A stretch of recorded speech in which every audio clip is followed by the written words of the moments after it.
पाकिस्तान एक ऐसा मुल्क है जिसमें 4 मौसम होते हैं और हर मौसम की मुनासबत से हर मौसम का अपना फल और अपनी सब्जियां होती हैं।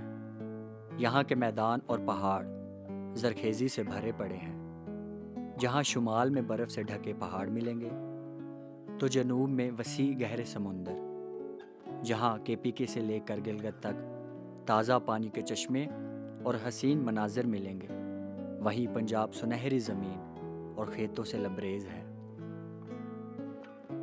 बात की जाए सिंध और बलूचिस्तान की तो यहाँ का गर्म मौसम बहुत से फलों की आसाइश के लिए मौजू है। ताजरात के लिए कराची भी तो समुंदरों से भरा पड़ा है।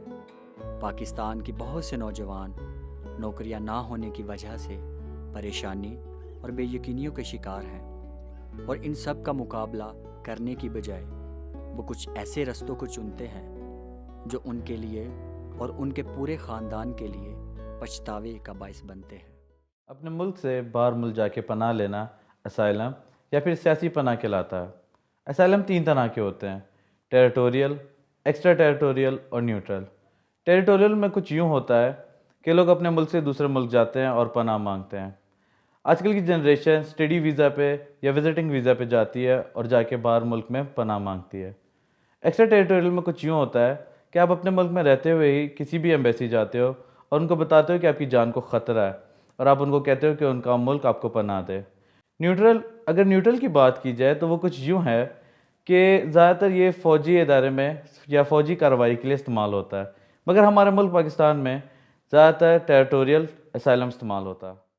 मेरा नाम नायाब है और मैं गुजरांवाला में अपने शौहर के साथ रिहाइश पजीर थी और हम दोनों एक बहुत ही खूबसूरत ज़िंदगी बसर कर रहे थे। लेकिन अचानक से हमारी ज़िंदगी में एक ऐसा हादसा पेश आया जिसने हमारी पूरी ज़िंदगी को हिला कर रख दिया।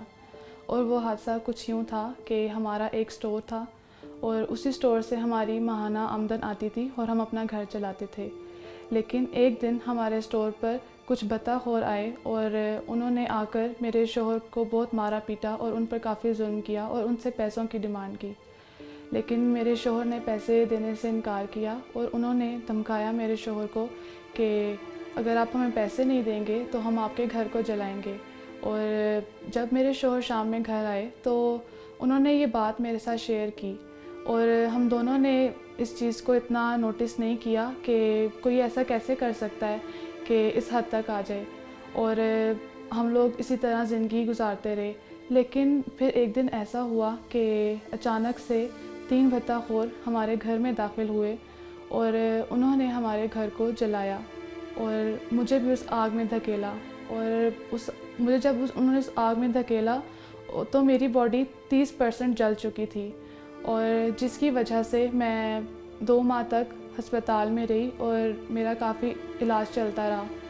और जब मेरा इलाज चल रहा था तो उसी दौरान में भी वो बदतखोरों ने मेरे शौहर को काफ़ी परेशान किया और उन्होंने उनको ये बोला कि अगर हमने उनका नाम दिया किसी को भी तो वो हमारी जान भी ले सकते हैं। तो हम लोगों ने ये फ़ैसला किया, जब हम घर वापस आए तो हमने सोचा कि हम ज़ाइलम लेकर हम ये मुल्क छोड़ जाएंगे। और मैंने और मेरे शौहर ने मुल्क छोड़ने का फ़ैसला किया और हम दोनों मलेशिया चले गए और वहाँ जाके हमने अज़ाइलम लिया। और जब हमने अज़ाइलम लिया तो अज़ाइलम लेने से भी हमारी ज़िंदगी में काफ़ी मुश्किलात आईं।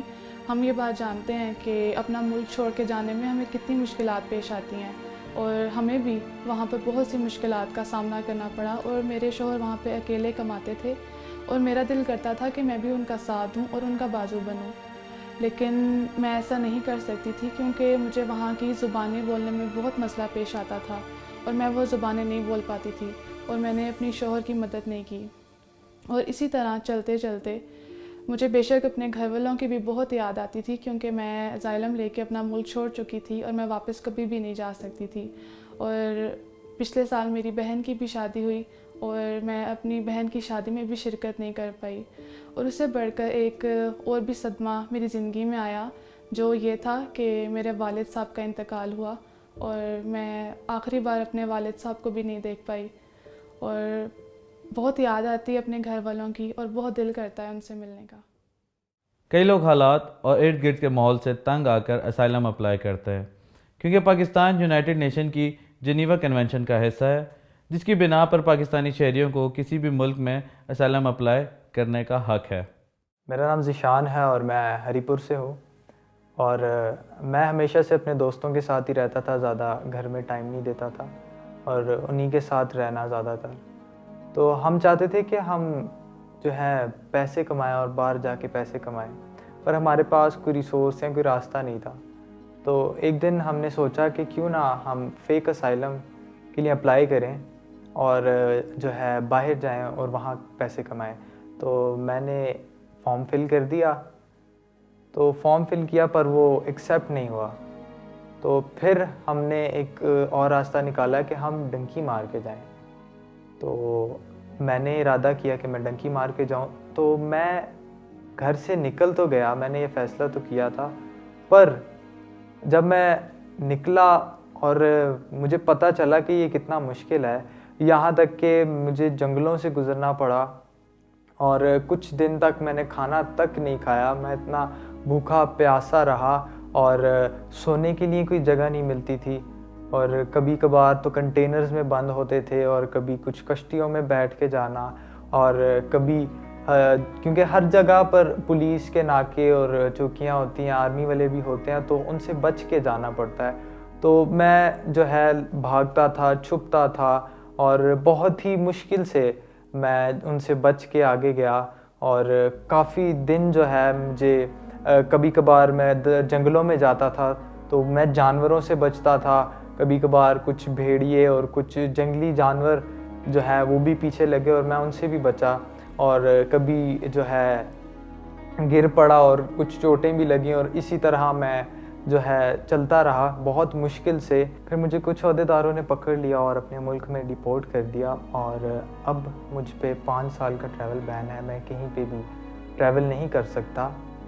और इस दौरान जितनी मुश्किलात मैंने सही, जितने दर्द मैंने सहे, ये मौत का ही रास्ता, और मैं बाकी सबसे भी कहूँगा कि ये रास्ता कभी भी ना अपनाइएगा। बहुत से लोगों को असाइलम नहीं मिलता, जिसकी वजह से वो गैर कानूनी रास्ते इख्तियार कर कर बाहर जाते हैं, जिसे हम डंकी लगाना कहते हैं। आप लोगों ने बहुत सी खबरें देखी हैं और मैंने भी खबरें देखी हैं। अभी रिसेंट जो खबर देखी है उसमें यही देखा है कि लोग कश्ती में डंकी लगा के जा रहे थे और उनकी कश्ती डूबी और वो सब अपनी जान से हाथ धो बैठे हैं। और जो कि पहुंच भी जाते होंगे वो फिर भी चैन से नहीं जीते होंगे, वो डर डर के और छुप छुप के जीते होंगे।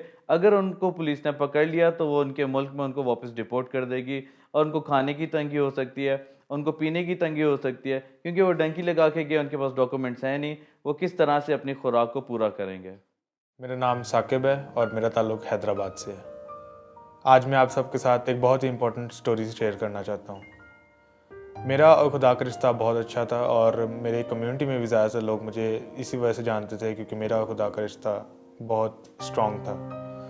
और लेकिन एक दिन मैं पार्क में बैठ के दुआ कर रहा था और कुछ लोग मेरे नज़दीक आए और मुझे आके तंग करना शुरू कर दिया। मैंने उनको रोकने की कोशिश की कि आप प्लीज़ मुझे दुआ करने दें, लेकिन वो नहीं हटे।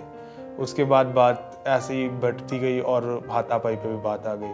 मैंने उनको रोकने की कोशिश की, मना करने की कोशिश किया। मैंने बोला कि आपको क्या खुदा का खौफ नहीं है? उसके बाद वो ज़्यादा गुस्सा हो गए और उन्होंने मुझे मारना शुरू कर दिया। वहाँ से तो किसी तरह मैं घर आ गया, लेकिन मैंने नोटिस किया कि कुछ दिनों से मुझे एक अननोन नंबर से कॉल आ रही थी और जब मैंने वो कॉल पिक की तो मुझे फिर धमकियाँ मिलना शुरू हो गई कि वो लोग मुझे मार देंगे या कुछ बुरा करेंगे मेरे साथ।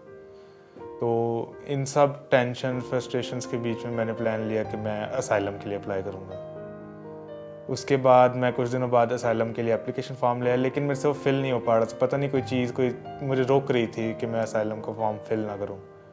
लेकिन अचानक मैं एक दिन उठा और फिल करना शुरू कर दिया, लेकिन बीच में जाकर मेरा हाथ ऐसे जैसे रुक गया था और मेरे से आगे काम नहीं था किया जा रहा और फिर मैंने छोड़ दिया और थोड़ी देर मैंने सोचा कि मैं रेस्ट करूँ। उसी दौरान मेरे दिमाग में एक ख्याल आया कि अगर खुदा ने मुझे इस मुल्क में पैदा किया है तो इसका कोई मकसद है, ज़रूर वो कुछ मेरे से कोई हेल्प लेना चाहता है, इसलिए उसने मुझे इस मुल्क में रखा है, इस मुल्क में पैदा किया है। और कुछ दिनों बाद वो कॉल्स भी आना बंद हो गई और कोई मुझे तंग भी नहीं था करता। और उसके बाद मैंने एक छोटा सा कारोबार शुरू किया जिससे मैं अपनी फैमिली को भी सपोर्ट करता हूँ और ख़ुद को भी बहुत ज़्यादा सपोर्ट करता हूँ। सब कुछ खुदा का शुक्र है, क्योंकि हर चीज़ मैं उसके नाम से शुरू करता हूँ। उसने मुझे बहुत मदद की है। पाकिस्तान में 1980 से लेकर 2021 तक 14 लाख पाकिस्तानी असाइलम ले चुके हैं। इसके अलावा और भी केसेस हैं जिनका रिकॉर्ड मौजूद नहीं है। मुझे बहुत अफसोस के साथ कहना पड़ता है कि हमारा मुल्क दूसरे नंबर पर आता है जहां से लोग असाइलम अप्लाई करते हैं। क्या मुश्किलात से बचने के लिए अपनी जान खतरे में डालना और अपने मुल्क से भाग जाने के चक्कर में न जाने कितने लोग अपनी जान भी गंवा बैठे हैं। जहां हमें कुछ ऐसी कहानियां मिलती हैं जिन्हें सुनकर आंख भर आती है, वहीं ऐसी कहानियां भी हैं जिन लोगों ने साबित कदम रहकर उसी मुल्क में सरफराजी पाई जो खुदा ने उसके लिए चुना।